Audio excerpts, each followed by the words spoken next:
धन्यवाद देना है प्रदेश कांग्रेस कमेटी अध्यक्ष जी को। अभी 2-3 घंटे पहले ही बात हुई और इन्होंने इतने कम समय में आज सबको आह्वान किया और जो उत्साह आप में है वो एक संदेश है दिल्ली की हुकूमत को, क्योंकि आज 1.5 साल से हम देख रहे हैं, बल्कि ज़्यादा समय हो गया, देश का किसान जिस रूप में उद्दलित है।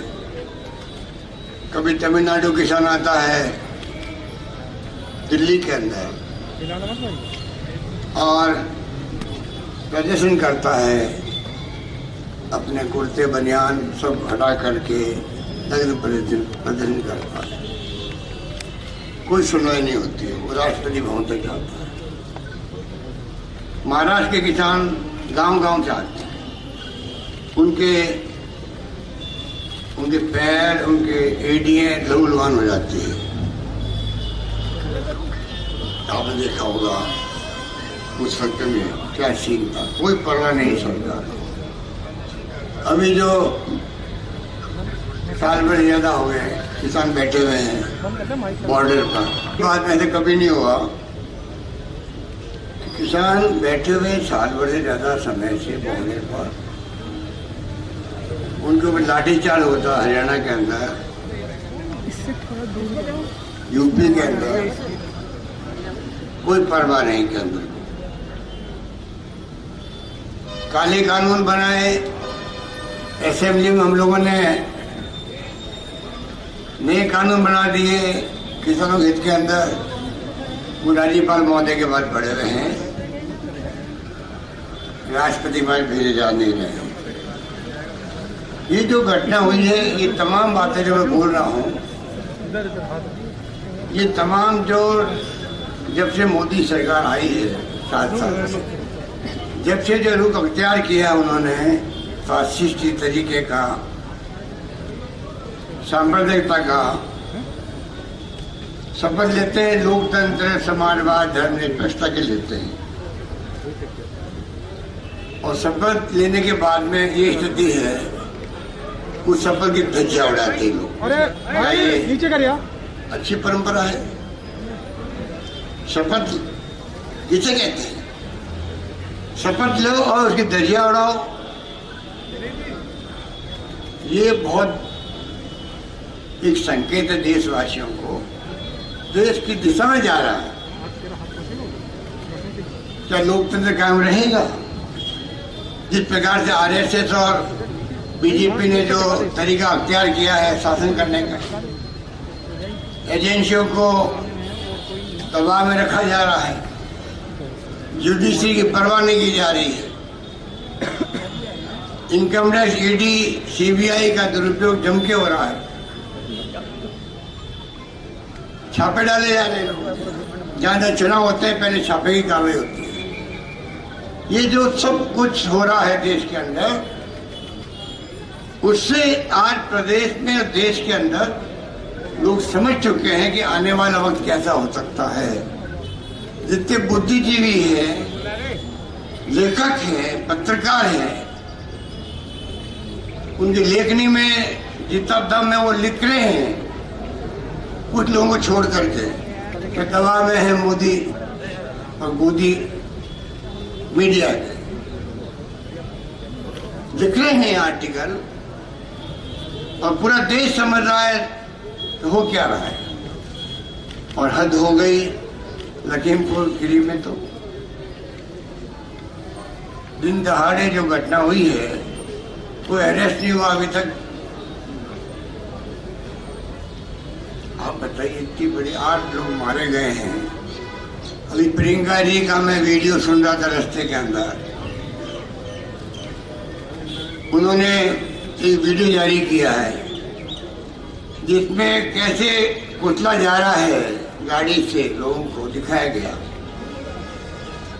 उसके बाद में क्या सबूत की जरूरत है? भयावह स्थिति है, भयावह स्थिति है। अभी अध्यक्ष जी कह रहे थे कांग्रेस जनों को उठ खड़ा होना चाहिए। देश खतरे में है, देश का लोकतंत्र खतरे में है, देश का समाज रिवाज खतरे में है, गरीब की कोई सुनवाई नहीं होती है। इस राज के अंदर गरीब और अमीर की खाई बढ़ती जा रही है, ऐसी नीतियां इन लोगों की है। संविधान खतरे में है। तो मैं कहना चाहूंगा कि वक्त आ गया है कि आम जनता को उठ खड़ा होना पड़ेगा, जनता को आगे आना पड़ेगा। और मुझे बड़ा यकीन है कि मोदी जी जिस प्रकार से बातें बोलते हैं, लच्छेदार भाषण देते हैं, लोगों को गुमराह करते हैं, और मोदी जी आपकी धीरे धीरे आपका ग्राफ नीचे आ रहा है। आप सर्वे करवा लीजिए, गांव में भी शहरों में भी आम आदमी समझ गया कि आपकी कथनी में करने में अंतर है। आप कहते कुछ है, करते कुछ, वरना आज देश की ऐसी दुर्गति नहीं होती कि कोई सुरक्षित महसूस नहीं कर रहा अपना आप। लोग कानून का हाथ में ले रहे हैं, कानून व्यवस्था बिगड़ रही है, और यूपी और उनके मुख्यमंत्री तो जीते जाके उदाहरण है उसके। और यूपी के मुख्यमंत्री भी मोदी जी के दूसरे रूप के रूप में, उनका कोई तरीका काम करने का, डराने का, धमकाने का तरीका है। चुनाव आ रहे हैं, उसी रूप में व्यवहार कर रहे हैं प्रदेशवासियों के साथ। प्रियंका गांधी जी, राहुल गांधी जी ने जो आह्वान किया, उसके कारण तमाम बॉर्डर्स पर कल भी अरेस्ट हुए हमारे 3 साथी, चेतन टूडी, रोहित बोरा और दानिश अब्रार, वो भी अरेस्ट हुए वहां पर बॉर्डर पर।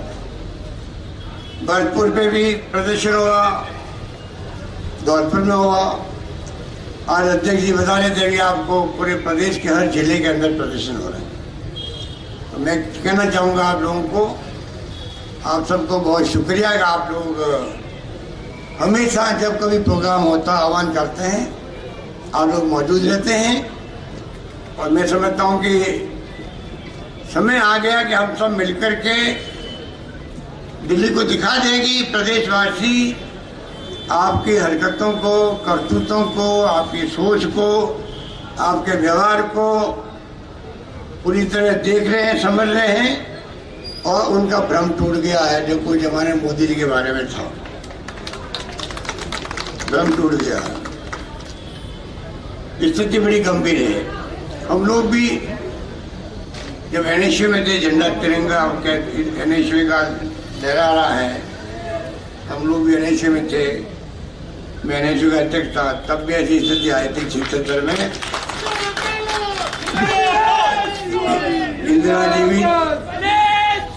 इंदिरा जी भी चुनाव हार गई थी, वो वक्त भी देखा हमने, वो वक्त भी देखा है। अभी तो कुछ नहीं है, पर जनता इतनी समझदार है देश की, 2.5 साल में ऐसा माहौल बनाया, कुछ इंदिरा गांधी के वापस आंधी चली, और हम लोग सब पार्लियामेंट में पहुंच गए 40 साल पहले। जनता कब अपना करोड़ बदलती है मालूम नहीं पड़ेगा मोदी जी को। आज मोदी जी मन की बात कर रहे हैं, और 24 के अंदर इस देश की जनता और इस देश के किसान अपने मन की बात सोच करके फिर सत्ता लगाएंगे। इसलिए मैं कहना चाहूँगा कि लखीमपुर खीरी की घटना कोई मामूली नहीं है, पूरे देश को हिला के रख दिया।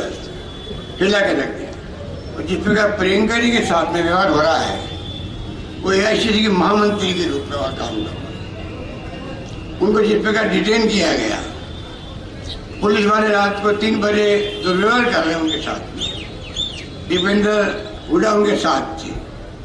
मैंने खुद ने देखा है कल टीवी के अंदर किस प्रकार का व्यवहार हो रहा था। आप सोच सकते हो कि अगर पूरे देश की जनता, वक्त आ गया है, ये उनको मैसेज देना पड़ेगा।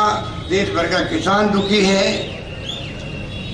उनको कोई वादे किए कि इनकम दुगनी कर देंगे, क्या दुगनी करने के तरफ हम आगे बढ़ रहे हैं? इसलिए मैं आपको लंबी बात नहीं कहता हुआ आपका आह्वान करूंगा कि राहुल गांधी ने जो आह्वान किया है सोनिया गांधी जी के सानिध्य में जिस प्रकार कांग्रेस कमेटी है, प्रदेश कांग्रेस कमेटी है, जिला कांग्रेस कमेटी, पूरे देश के अंदर कुछ लोगों को भ्रम है कि कांग्रेस कहाँ है। अरे कांग्रेस देश के हर घर में है, हर गांव में है, हर चौकी पे। और कांग्रेस का डीएनए और देश का डीएनए एक है। अल्टीमेटली तो देश वासियों को कांग्रेस से सुपुर्द करना पड़ेगा। देश, आप दिमाग में रखें, पूरे देश का इतिहास पढ़ लें, दुनिया का इतिहास पढ़ लें। जहां जहां ये शक्तियां आई है, फासिस्टी ताकतें आई हैं, हिटलर से लगा करके आज तक आई है और वापस गई है, उन्हें पता ही नहीं लगा है।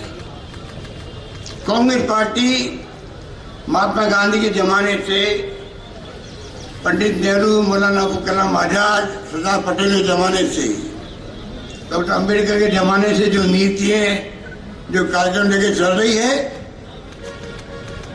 वो देश के डीएनए को लेके बनाई गई है। अनेकता में एकता, अलग अलग धर्म, अलग अलग वर्ग, अलग अलग जातियां, भाषाएं, बोलियां, उनको एक वाक्य रखा गया है। इंदिरा गांधी शहीद हो गई, बताइए आप, प्रधानमंत्री पद पर रहते हुए, जो प्रियंका गांधी की राहुल गांधी की दादी थी।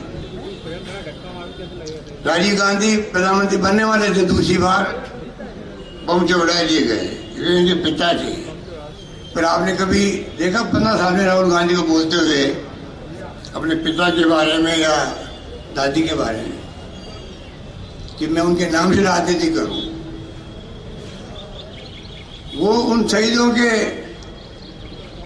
बच्चे हैं जिन्होंने देश को आजादी के पहले भी आजाद करवाया, मुल्क को। 10-12 साल से जेल में बंद रहना पंडित नेहरू के लिए कोई कम बात थी। जिनको लेके ये आरएसएस और बीजेपी वाले, जिस प्रकार राहुल गांधी को लेके सोशल मीडिया में बातें चलाई गई, उसी प्रकार से बहुत हल्की बातें चलाने वाले लोग हैं नेहरू के बारे में। कि नेहरू का लोहा दुनिया मानती है, लेकिन उनको भी नहीं छोड़ा है और देश इनको भी नहीं छोड़ेगा, टाइम आने दो। इसलिए मैं आपको आह्वान करना चाहूँगा, आप सब आए उसका बहुत शुक्रिया। और आप लोग जाके जनता में, किसानों में जाके बातचीत करें। आने वाले वक्त में हो सकता और बड़ा आंदोलन खड़ा करना पड़े हम लोग, उसके लिए हम तैयार हैं। धन्यवाद, जय हिंद, धन्यवाद।